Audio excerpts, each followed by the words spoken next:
नमस्कार जय जगन्नाथ। आपण को मु मोर वीडियो स्टेप बाय स्टेप देखौची। तो यहाँ हूँ तार थर्ड वीडियो जोटा कि आम ब्लाउज टाक जॉइंट करवा।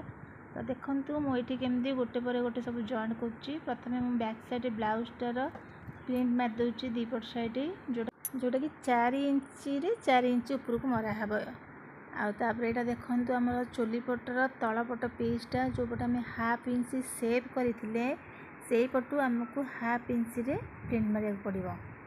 देखो मुझे केमती करुँची जो पटे आम सेव करते मन रखिए से पटू करेंगे, सामान पटू जमा करेंगे। ये भाव में आम दुई पटाक हाफ इंच सेव जो पटे अच्छे से पटे आम प्रिंट मार नवा। आपड़ जदि ब्लाउज भल भाव शिखापी चाहते तो मोर प्रथम वीडियो मुझा ब्लाउज पुराना ब्लाउज माप नहीं कि ब्लाउज करठू आप फॉलो करूँ जानीपारे। मु प्रथम पुराना ब्लाउज माप नहीं तापर आमर यहाँ कॉटन कपड़ा बिना अस्त्र वाला सीटा को मुझे काटी तापर मुझे सिलाई करुँची।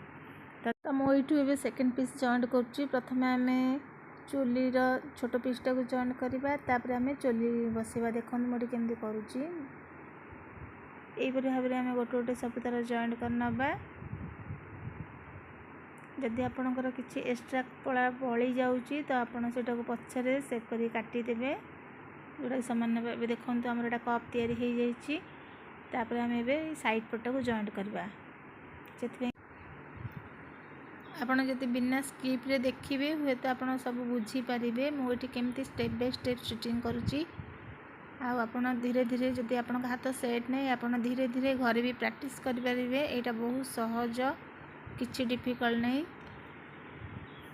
यहीपरि भाव में आम तार साइड पीस सब जॉइंट करनवा।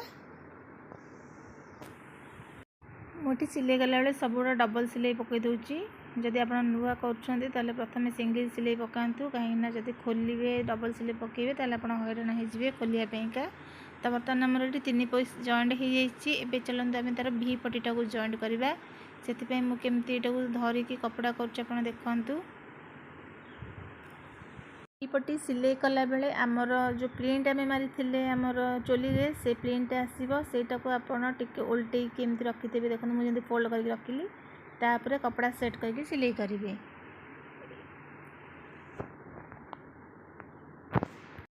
तो आम ए भी पट्टी लगे सारी एवं चलतु आम बटम पट्टी लगेगा। मुझे देखी बटम पट्टी आम केते इंच रे केते काटिचे आउ केते लेंथ भी नहींचे। बर्तमान आम बटम पट्टी भी केमती लगौचे सहीटा भी देखी नियंतु ठीक से। प्रथम सिंगल करेंगे तापर ताकू उल्टेबे टिके नखरे प्रेस करदे तापर सिलाई पकेबे।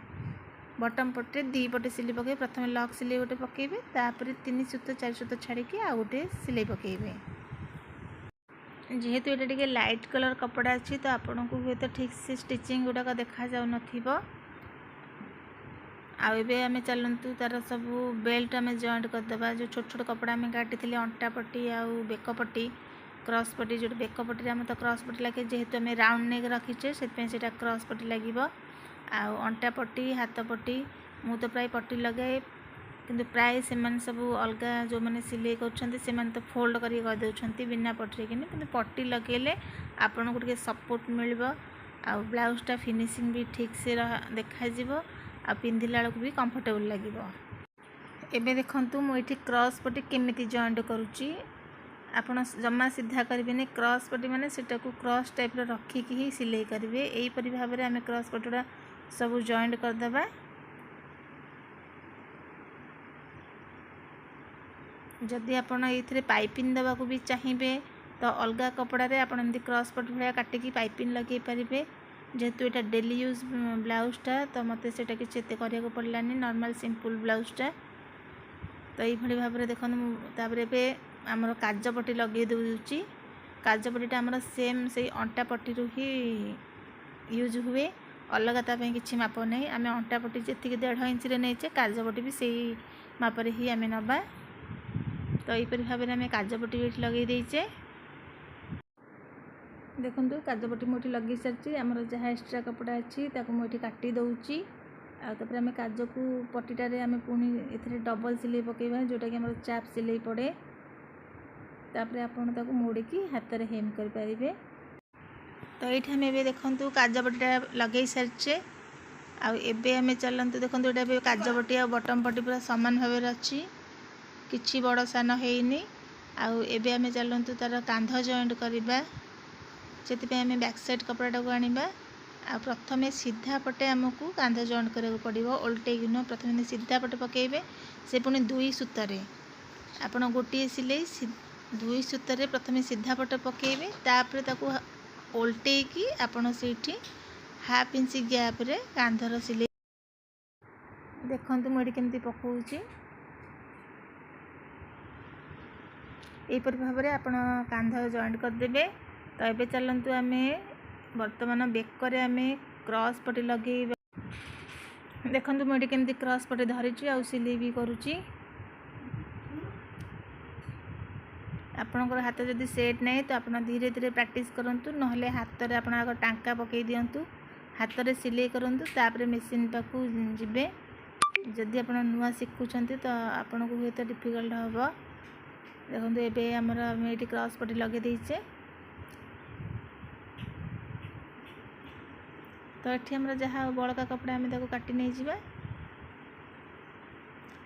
आम ये क्रॉस पट्टी रे बर्तमान आम ये कैंची साहाय्य छोट छोट छोट कट करवा सिलाई ऊपर को कट जीवनी सिलाई भितर रह तो ये चलते आम क्रॉस पट्टी की फोल्ड करवा बर्तमान मुझे छोट छोट कट मारिदेची आबे देखो मुझे केमती धरिकी सरू पट्टी रे किनी फोल्ड करूँ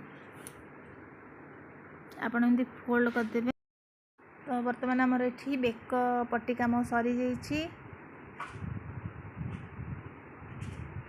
तापर आमर एपटे जहाँ आमर एक्स्ट्रा कपड़ा रोटी आम कट करते एपट साइड देखो लेट दूसरी एक्स्ट्रा कपड़ा रोचे से कपड़ा गुड़ाक सब काटिकी फोपाड़ी दबा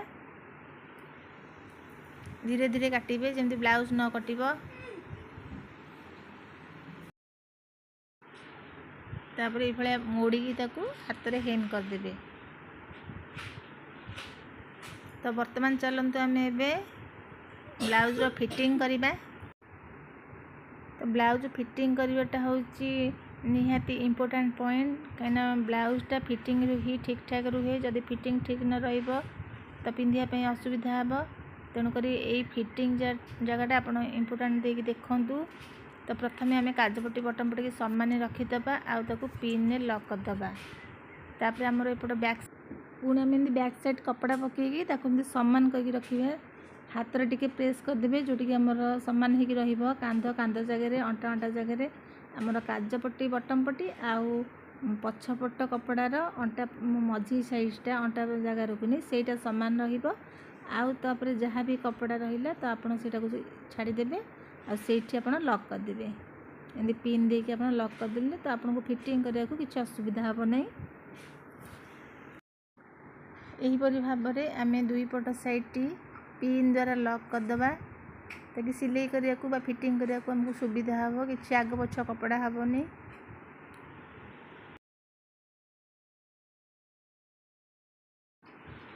तापर आमर जहाँ भी पटे बड़का कपड़ा अच्छी ताकू सब काटिदबा जेहेतु आम प्रिंट मारी पछपट ब्लाउज रे तो सहीटा आमर कमिकी से आग पटा तो आमर प्रिंट मरा है से बड़का कपड़ा बाहर आपन ताको काटिदेबे आउ एपटे गोटे टांका सिलाई पकईदेवे जोटा कि आमर आम जमी कांध पट्टी सिलाई कले प्रथम सीधा पट कले लेउटे कि आम पछपट कले यहीटा सेमती ब्लाउज रे सीधा पटे आग गोटे सिलाई पकईदेवे मुझे पटे दीपट साइड पकई देती तापर आम ये आमर चेस्ट माप नवा जी आमर थिला 20 आम जमी दाग देते जमी चेस्ट माप थिला देखो माप अनुसार आप गोटे एमती खड़ी दाग देदेवे।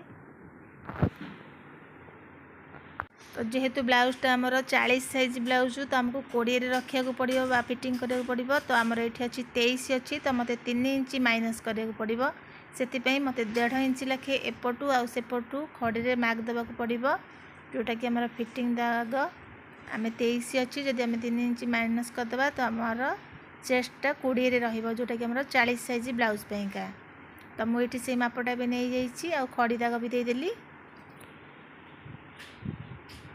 तो चेस्ट माप नहीं सारापर मुझे बर्तमान ब्लाउज पिन गुड़ा खोलीदेली जोटा कि आमर काजपट्टी बटम पट्टी लगी एबे चलते आम ये अंटा पट्टी जॉइंट करवा ଆପଣ ଯେକୌଣସି ବ୍ଲାଉଜ ବନାନ୍ତୁ ପଟିଟା ଦେବେ ତାକି ବ୍ଲାଉଜଟା ବହୁତ ସୁନ୍ଦର ବସିକି ରହିବ।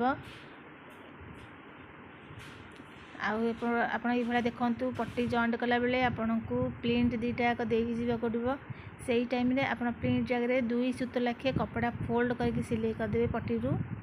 ମୁଁ ଏଠି ଆପଣଙ୍କୁ କେମିତି କରିକି ଦେଖୁଛି ଦେଖନ୍ତୁ। ଯେଉଁଠି ପ୍ରିଣ୍ଟ ଅଛି ସେଠି ଗୋଟିଏ ପ୍ରିଣ୍ଟ ଆମକୁ ଗୋଟିଏ ସେଠି ଆମକୁ ଗୋଟେ କୁଞ୍ଚ କରିବାକୁ ପଡ଼ିବ, ଛୋଟ କୁଞ୍ଚଟେ। ଆଉ ଏହିପରି ଭାବରେ ଆମେ ଅଣ୍ଟା ପଟିଟାକୁ ବସେଇ ଦେବା। ଆଉ ଯାହା ବି ଏକ୍ସଟ୍ରା କପଡ଼ା ଆମର ଅଛି ତାକୁ ଆମେ କାଟିକି ବାହାର କରିଦେବା।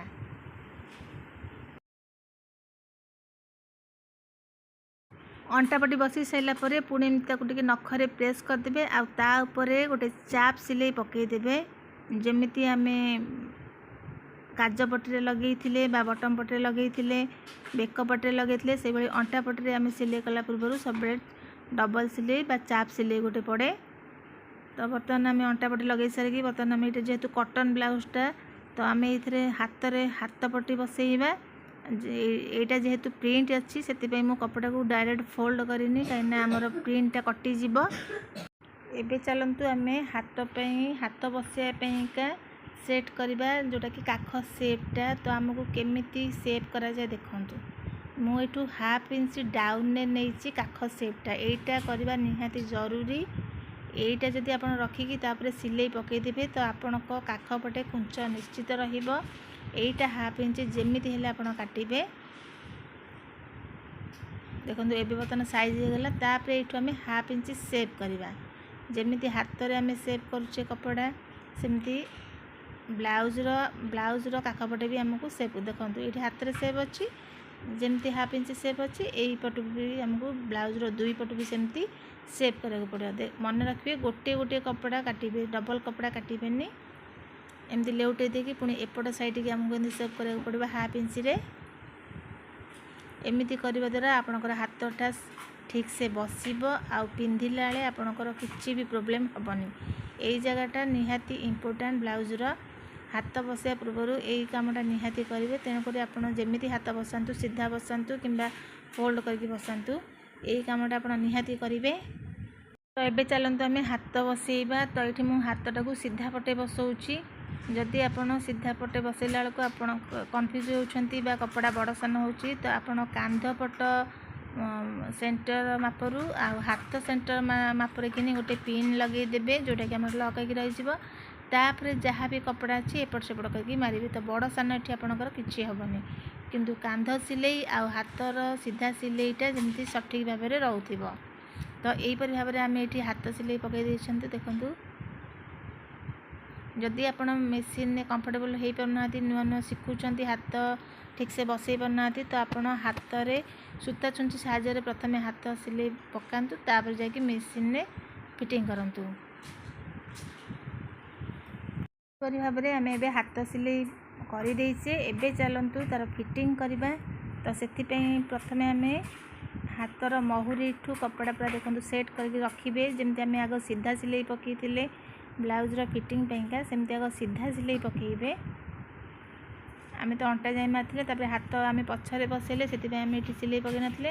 ତେଣୁକରି ହାତ ବସାଇ ସାରିଲା ପରେ ଏମିତି ସିଧା ସିଲେଇ ଗୋଟେ ଆଗ ପକାଇଦେବେ। ବ୍ଲାଉଜ ସିଧା କରିକି ଗୋଟେ ସିଲେଇ ପକାଇବେ, ତାପରେ କପଡ଼ାକୁ ଓଲଟେଇ ଦେବେ। ଦେଖନ୍ତୁ ଏବେ କାନ୍ଧ ଆଉ ହାତ ପୁରା ସଠିକ୍ ଭାବରେ ବସିଛି। ଏବେ ଚାଲନ୍ତୁ ଆମେ ଏବେ ଏଠି ଅଣ୍ଟା ମାପ ନେବା। ତ ଅଣ୍ଟା ଆମର ଯେତିକି ଅଛି ସେ ଅନୁସାରେ ମାପ ନେବେ। ତ ମୋର ଏଠି ମୁଁ 2 ଇଞ୍ଚ ଲେଖେ ମାଇନସ୍ କରିଛି। ତାପରେ ମହୁରୀ ଆମର ଯେତିକି ଅଛି ଆମେ ସେଇ ଅନୁସାରେ ମହୁରୀ ବର୍ତ୍ତମାନ ଆମେ ଆଗ ଯାହା ବ୍ଲାଉଜରେ ମାପ ନେଇଥିଲେ ସେଇ ମାପଟାକୁ ଆମେ ଏବେ ମନେ ପକାଇକି କାମ କରିବା। ମହୁରୀ ଗାର ଦେବା, ଅଣ୍ଟା ଗାର ଦେବା ଆଉ ଚେଷ୍ଟ ଗାର ଦେବା। ଏହିପରି ଭାବରେ ଆମେ ଗାର ଗୁଡ଼ିକୁ ଟାଣି ନେବା, ସିଧା କରିଦେବା, ତା ଉପରେ ଆମେ ସିଲେଇ ପକାଇବା। ଏମିତି କଲେ ଆମକୁ ସହଜ ହୋଇଥାଏ। ଯଦି ଆପଣ ନୂଆ ଶିଖୁଛନ୍ତି ଏଇଭଳି ଭାବରେ କରନ୍ତୁ, ବହୁତ ସହଜରେ ଘରେ ବସିକି ଆପଣ ବ୍ଲାଉଜ ଶିଖିପାରିବେ। ତ ଏବେ ଚାଲନ୍ତୁ ମୁଁ ଏଠି ଫିଟିଂ କରୁଛି।